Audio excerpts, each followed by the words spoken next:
আসসালামু আলাইকুম ভিউয়ার্স। আশা করি সবাই অনেক বেশি ভালো আছেন। আজকে আমি যে বিষয়টি নিয়ে কথা বলবো এটি হচ্ছে এমএস এক্সেল এর খুব বেসিক একটা বিষয়।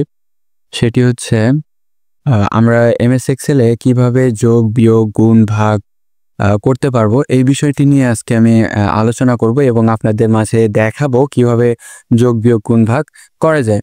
সো আমরা যেরকম বাংলা ভাষা শিখতে বাংলা শিখতে গেলে স্বরীয়, সরিয়া, ক, খ এগুলো ফার্স্টে শিখতে হয়। তো আমরা যদি এমএস এক্সেলটা শিখতে চাই প্রপারভাবে তাহলে শুরুতে আমাদের ফান্ডামেন্টাল কিছু বিষয়গুলো এগুলো জানা থাকতে হবে, মাস্ট। তো সেই ধারাবাহিকতায় আজকে আমি দেখাবো কিভাবে এমএস এক্সেল এ যোগ, বিয়োগ, গুণ, ভাগ করতে হয়। ঠিক আছে?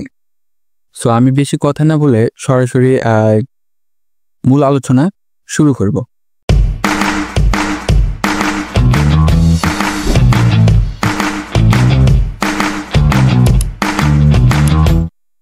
আচ্ছা, এখানে আমি যেই সেলগুলো দেখতে পারতেছেন, তো সেলে আমি একটু জুম করে নিই। তো সেলে ধরুন যে আগে যোগটা দেখায়। তো ধরুন যে আমি এখানে 10 আর হচ্ছে বিতে লিখবো 20। ঠিক আছে? সো আমি এই 10 আর 20 যোগ করব। এই 10-20 এর যোগফলটা আমি C1 কলাম C1 সেলে দেখাবো। ঠিক আছে? 10 আর 20 এর যোগফল আমি C1 সেলে দেখাবো। তো সেক্ষেত্রে আমার কি করতে হবে? সিম্পল একটা কাজ। এখানে আমাদের যে অটোসামটা দেখতে পারতেছি, এই যে এডিট বক্সে অটোসামের যে পাশে যে অ্যারো চিহ্নটা আছে এখানে আমরা ক্লিক করব। দেন এখানে যে সামটা আছে, সামে ক্লিক করলে দেখবেন যে পুরোটাই সিলেক্ট হয়ে গেছে। দেন এই যে এখানে যে ফাংশনটা দেখতে পারতেছেন এটার ভিতরে আরো অনেক কথা আছে। তো আমি জাস্ট আজকে বেসিক কিছু বিষয় নিয়ে আলোচনা করব। দ্যাটস ওয়াই আপনাদেরকে এত ডিটেইলসে যাচ্ছি না, জাস্ট বেসিক কিছু দেখাবো। ঠিক আছে? সো ওখানে এভাবে সম্পূর্ণটা সিলেক্ট হয়ে যাওয়ার পরে দেন আমরা কিবোর্ড থেকে সিম্পলি ইন্টারে ক্লিক করব। তাহলে দেখতে পারতেছেন আমাদের 10 আর 20 এর যোগফল C1 সেলে চলে আসছে। তো এভাবে কিন্তু আমরা যোগ করতে পারি। এটা জাস্ট ছোট সংখ্যা, আমরা চাইলে অনেক বড় বড় সংখ্যা নিয়ে করতে পারি। আমি একটা বড় সংখ্যা নিয়ে দেখাই। ধরুন যে 10,000 যোগ 50,000। সো 10 আর 50,000 আমরা 10,000 আর 50,000 আমরা সেম ভাবে C2 সেলে করব, যোগফলটা আনবো। সেই ক্ষেত্রে সেম ভাবে অটোসামের পাশে অ্যারো চিহ্নতে ক্লিক করব, দেন সামে ক্লিক করব। দেখেন পুরোটা সিলেক্ট হয়ে গেছে। সেম ভাবে আমরা ইন্টারে জাস্ট ক্লিক করব, আমাদের যোগফলটা রেডি। ঠিক আছে? সো এভাবে কিন্তু আমরা যোগটা খুব ইজিলি করতে পারি। সো আমি এরপরে দেখাবো কিভাবে বিয়োগ করতে হয় এমএস এক্সেলে। ঠিক আছে? সো আমি এটা ডিলিট করি। ডিলিট করার জন্য পুরোটা সিলেক্ট করে আমরা জাস্ট ডিলিট বাটনে ক্লিক করব, তাহলে পুরোটা ডিলিট হয়ে যাবে। ওকে। সো আমরা এখন দেখব কিভাবে এমএস এক্সেলে বিয়োগ করতে হয়। এই জন্য আমরা এখানে আবার একটা সংখ্যা লিখব। ধরেন যে 50 আর হচ্ছে 20। 50 আর 20 এর বিয়োগফল আমরা হচ্ছে C1 সেলে আনবো।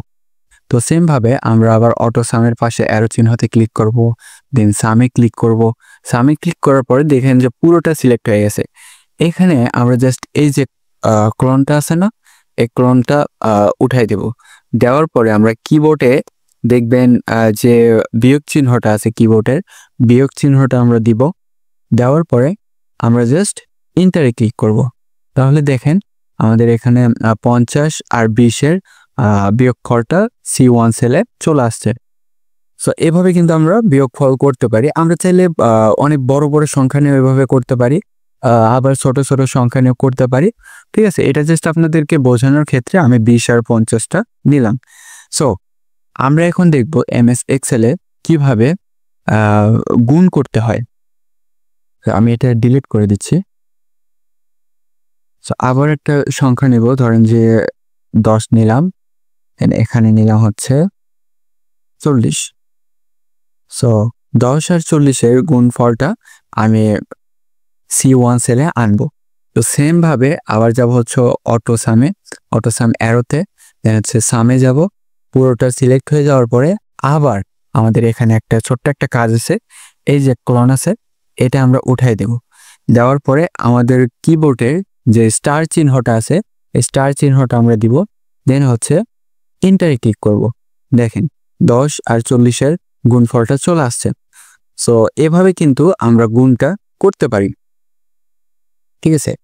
দেন আমরা ভাগটা দেখবো, যার কারণে আমরা এটা ডিলিট করে দিচ্ছি।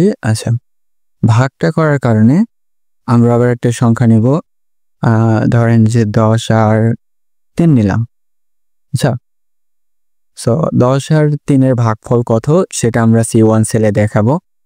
সো সেম ভাবে আবার অটো সামের পাশে অ্যারো চিহ্নতে যাব, অ্যারো চিহ্নতে যাওয়ার পর সামে ক্লিক করব। সামে ক্লিক করার পরে এই যে ছোট একটা কাজ আছে এইখানে আবার, ঠিক আছে, এই যে ক্লোনটা আছে এই ক্লোনটা আমরা উঠাই দেব। দেওয়ার পরে আমরা যে কিবোর্ডের যে স্ল্যাশ চিহ্ন বা ভাগ চিহ্ন আমরা যে যেটাই বলি না কেন এটা দিব, ঠিক আছে। দেওয়ার পরে আমরা জাস্ট এন্টারে ক্লিক করব। দেখেন 10 আর হচ্ছে 3-এর ভাগফল আমাদের এখানে চলে আসছে। দেখুন আমাদের কিন্তু প্রতিবারই একটা ছোট করে মানে ছোট একটাই কাজ, ঠিক আছে। এই যে এখানে, আচ্ছা আমি আবার আপনাদেরকে দেখাই একটু।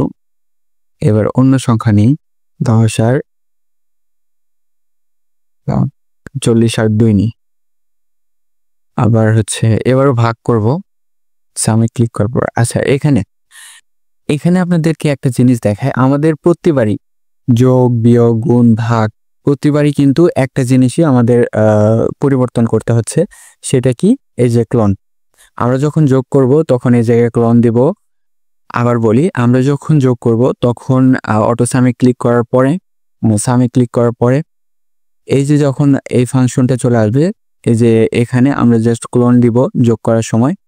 যখন বিয়োগ করব তখন বিয়োগ চিহ্ন দিব, যখন গুণ করব তখন গুণ চিহ্ন দিব, যখন ভাগ করব তখন ভাগ চিহ্ন বা স্ল্যাশ চিহ্ন দিব। দেখছেন আমাদের গুণ ভাগ যোগ বিয়োগ করার জন্য এই ছোট্ট একটি পরিবর্তনে যথেষ্ট। সো আমরা কিন্তু এখন এখানে ইন্টার চিহ্ন দিলে দেখুন আমাদের 40 আর 2-এর ভাগফল এখানে চলে আসছে। সো আজকের বিষয়টি ছিল এই পর্যন্তই।